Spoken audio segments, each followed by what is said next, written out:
से जुड़ी किसी भी छोटी या बड़ी अपडेट के लिए सब्सक्राइब करें स्पोर्ट्स तक और साथ ही किसी भी नोटिफिकेशन को पाने के लिए बेल आइकन को दबाना ना भूलें। तो स्पोर्ट्स तक के इस प्रीव्यू चैट में आपका स्वागत है। संडे डबल हेडर मुकाबला, बात करेंगे पहले मैच की, Hyderabad versus Kolkata night Riders. Kolkata से स्ट्रॉन्ग बहुत जा रही थी, हैदराबाद स्ट्रॉन्ग बहुत जा रही थी, बट दोनों टीमों को अचानक से पता नहीं क्या हो गया कि उनकी परफॉर्मेंस बिल्कुल डिप हो गई। कोलकाता का तो हमको साफ पता है कि आंद्रे रसल पे बहुत ज्यादा डिपेंडेंट है उनकी टीम, और वो खेल भी रहे हैं, हर मैच में हर पारी में आकर रन बना रहे हैं अपनी टीम के लिए और ले जा रहे हैं मतलब जीत की दहलीज तक। और सेम वही हो रहा है हैदराबाद के साथ कि वो अपने ओपनर्स पे बहुत ज्यादा डिपेंडेंट है। और तमाम चीज़ों के बावजूद हैदराबाद ने कान किसका काटा है आखिर में? चेन्नई का। उस चेन्नई का जो एकदम चमकदार तरीके से आगे बढ़ रही थी। तो मुझे लगता है कि हैदराबाद दो वजहों से इस मैच में दावेदार, ज़्यादा बड़ी दावेदार है। एक आपकी तो, फेवरेट है इसलिए एक नहीं हाँ। एक वजह तो एक कि वो अपने घर पे खेल रहे हैं, दूसरी वजह ये कि उनके पास कम से कम हार वाले मायूसी नहीं है, वो चेन्नई जैसी टीम को हरा के इस मैच में आ रहे हैं। तीसरी बात यह कि कोलकाता जो है वो अपने ही दलदल में फंस गया है। समंदर के किनारे का शहर, तो उधर से गंगा सागर भी बहुत नज़दीक है। गंगा सागर के आसपास बड़ा दलदल होता है और कोलकाता की टीम जो है ना दलदल में फंस गई है।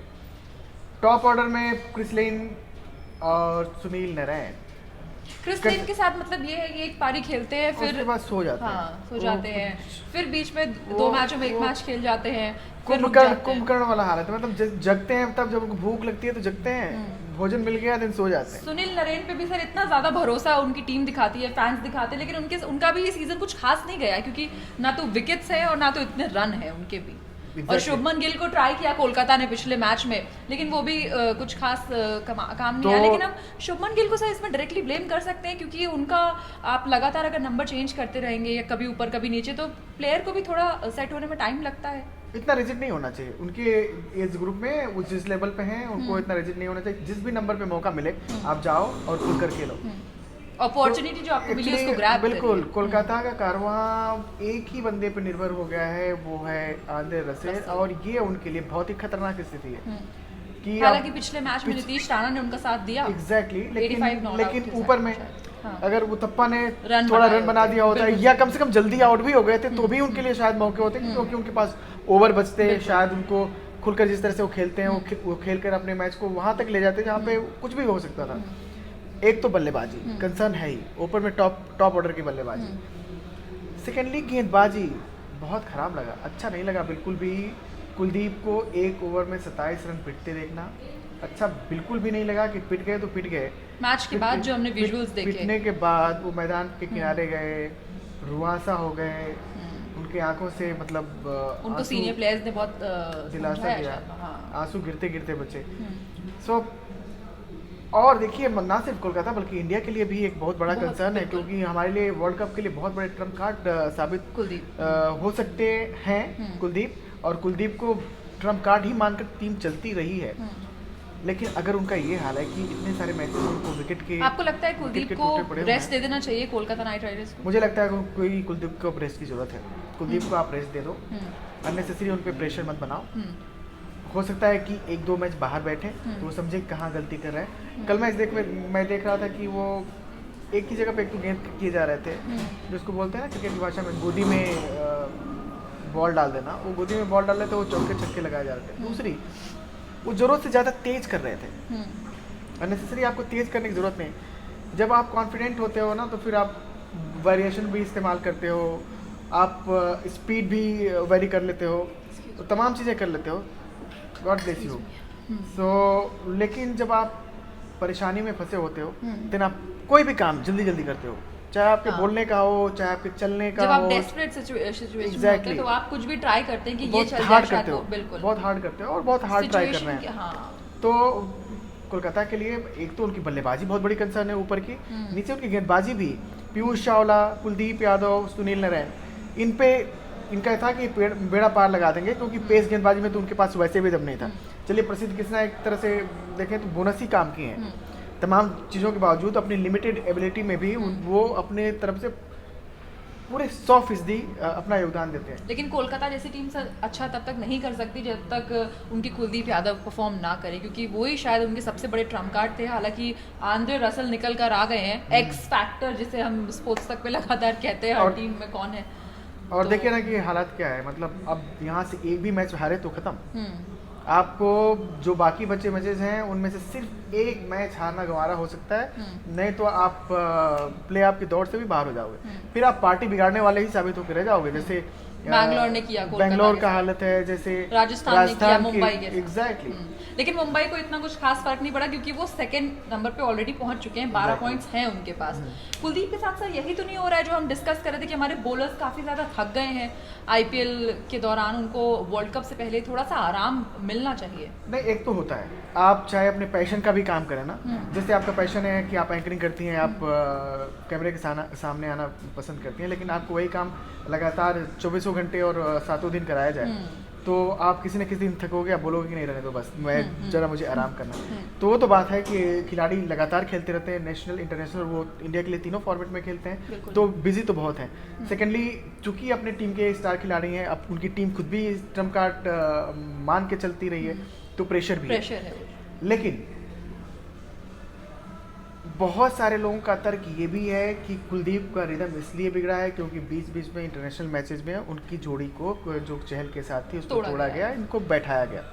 मैं कहता हूँ कि अगर आपको बैठाया गया तो एक तरह से आपको रेस्ट ही दिया गया, प्लस 1-2 मैचेस में अगर आप बैठते हैं या टेस्ट मैचेस में बैठ के बाहर बैठते हैं, उससे आपको इतना धक्का लगता है कि आपका रिदम बिगड़ता है। तो कम से कम जब आईपीएल जब खेलने आते हैं तो पहले मैच में आपका रिदम बिगड़ा, ठीक है, दूसरे में बिगड़ा तो भी समझ में आया, तीसरे में भी गवारा कर लिया, लेकिन इसका मतलब ये नहीं कि अब 7-7 मैच गुजर जाएं और आपका रिदम पकड़ने का नाम ही ना ले। अगर रिदम आप इतने मैचेस के बाद भी आप नहीं पकड़ पाते हैं तो कहीं ना कहीं आपकी टेक्निक में कोई प्रॉब्लम आई है। आप देखिए इंग्लैंड में जब वो टेस्ट मैच खेलने गए थे लॉर्ड्स में, उनको चलिए गैर वाजिब था उनको लॉर्ड्स टेस्ट मैच में उतारना, उनका डेब्यू कराना, वहाँ पे अच्छा नहीं किए वो, और उसके बाद उनका ही बयान है कि वो अपने कोच के पास लौटे, उन्होंने फिर बहुत काम किया, उनको समझ में आया कि गलती कहाँ कहाँ कर रहे थे, और उन गलतियों को दुरुस्त करके आए और कमबैक उन्होंने स्ट्रांगली किया। शायद उनको जरूरत है कि वैसे ही अब उनको यहाँ पे इस मुकाम पे आराम दिया। रही बात हैदराबाद की, जहाँ तक रिदम की बात आपने की, तो डेविड वार्नर से ज्यादा रिदम किसकी टूटी होगी, लेकिन जिस तरीके से उन्होंने वापसी की है और पहली पारी से लेकर अब तक जो वो उन्होंने खेल दिखाया है, बिल्कुल मेंटली वो इतने स्ट्रांग है और बेस्टो ने उनका लगातार साथ दिया है। लेकिन यहाँ भी वही कहानी है सर कि इन ओपनर्स पे ही शायद हैदराबाद की पूरी टीम डिपेंडेंट है, और एक बार जब ये चले जाएंगे उसके बाद हैदराबाद को कौन सीढ़ी चढ़ाएगा। मुझे लगता है लेकिन इस मुकाबले को वो जीतेंगे, जाते जाते कम से कम ये जो विदेशी खिलाड़ियों के बारे में आप कह रहे हैं कि चले जाएंगे तो क्या होगा, जाते जाते मुझे लगता है कि इनके विदेशी खिलाड़ी जो हैं वो प्ले ऑफ की दहलीज तक तो अपनी टीम को पहुंचा कर जाएंगे। चूँकि इस टीम जो मेरी फेवरेट टीम है, मैंने एक चीज़ देखा है कि चलिए मध्यक्रम अभी भी इनके लिए बहुत बड़ा कंसर्न है, कोलकाता के लिए टॉप ऑर्डर कंसर्न है, इनके लिए मध्यक्रम कंसर्न है, लेकिन बॉलिंग फिर से इनकी उभर के आने लगी है। पिछले मैच में जिस तरह से इन्होंने चेन्नई को रोका वो साबित करता है कि फिर से उनकी बॉलिंग में कॉन्फिडेंस लौटा है, और बॉलिंग एक बार हैदराबाद की दमदार हो गई तो आपको याद है कि पिछले सीजन में उन्होंने क्या किया था, छोटे छोटे स्कोर्स को भी डिफेंड कर लिया, विरोधियों को 120 तक का स्कोर, बिल्कुल एग्जैक्टली। तो 2-3 वजहों से मैंने जैसा कहा कि हैदराबाद दावेदार है, लेकिन हैदराबाद के लिए भी सिचुएशन कम रसल मसल के लिए कुछ रेसिपी होगी हैदराबाद की कि क्या पेश करना है उनको रसल के सामने। रसल भाई साहब ने तो धुआं करके रखा हुआ है, मतलब उनके लिए तो बस ये टीमें ना जितनी विरोधी टीमें हैं दुआएं कर सकती हैं कि भैया कोई मसल ही पुल हो गया हो, जैसे कल पिछले मैच में पिछले मैच में ना खेलते खेलते भी खेल गए हो। पिछले मैच में हम यही तो बात कर रहे थे कि शायद रसल ना खेले, उनको इंजरी है, बट अगर इंजरी में आके कोई ऐसा खेल के जाएगा तो वो पूरी तरीके से अगर फिट होंगे फिर वो। लेकिन एक चीज तो और भी, और बैंगलोर के खिलाफ भी सर अगर 2 बॉल और होती तो वो मैच कोलकाता के हाथ में था। एग्जैक्टली। लेकिन तमाम चीजों के बावजूद ये विरोधी टीमें एक चीज तो भली भांति जान गई होंगी और बोलती भी होंगी अपनी टीम मीटिंग्स में कि अकेला चना भाड़ नहीं फोड़ता, वो कोलकाता के बारे में साबित हो रहा है। रसेल ने इनको 2 मैच पूरी तरह से अपने दम पे जिता के दे दिया। रसेल इनको बार बार वहां तक ले जाएंगे जहां पे आपको जीत हार जीत नज़दीक आती दिखेगी, लेकिन बाकी लोग जब मिलके कंट्रीब्यूशन नहीं करेंगे तो अकेले दम पे बार बार असल मैच जिताएंगे नहीं। और यहाँ से जो सिचुएशन है उनके लिए, वहाँ पे आप एक एक मैच आपके लिए फूंक फूंक के कदम रखना है, और जहाँ पे इतना कुछ आपका दांव पे लगा हुआ है वहाँ पे एक बंदे पे आप खुद दांव नहीं लगा सकते। तो ये प्रॉब्लम है कोलकाता की। हैदराबाद में कुछ आपको चेंजेस की उम्मीद है? मनीष पांडे या कोई सिचुएशन के हिसाब से चेंज कर सकते हैं ऐसे, मतलब वो मध्यक्रम में तो उन्होंने जिसको भी लाया कोई किसी ने कोई तीर मारा नहीं है, तो दाहिने से बाएं बाएं से दाहिने आप करते रहे, उसमें पता नहीं कभी कभी होता है ना कि राशिद पे होगा बॉलिंग का सारा दारोमदार ज़्यादा। राशिद पे भी होगा, भुवनेश्वर पे भी होगा, खलील अहमद पर होगा। खलील बहुत अच्छी गेंदबाजी कर रहे हैं, और इनफैक्ट उनकी गेंदों को जो उछाल मिल रहा है ना वो सरप्राइज कर रहा है बाकी टीमों को। तो मुझे लगता है कि अब ये यूनिट ना, बॉलिंग यूनिट इनकी ठीक ठाक होगी। चलिए, तो उम्मीद यही करेंगे कि बॉलिंग यूनिट ठीक ठाक रहे और कोलकाता की बैटिंग यूनिट ठीक ठाक रहे और एक अच्छा ठीक ठाक मैच हमें देखने को मिले। और सर, आप तो उम्मीद करेंगे हैदराबाद जीते?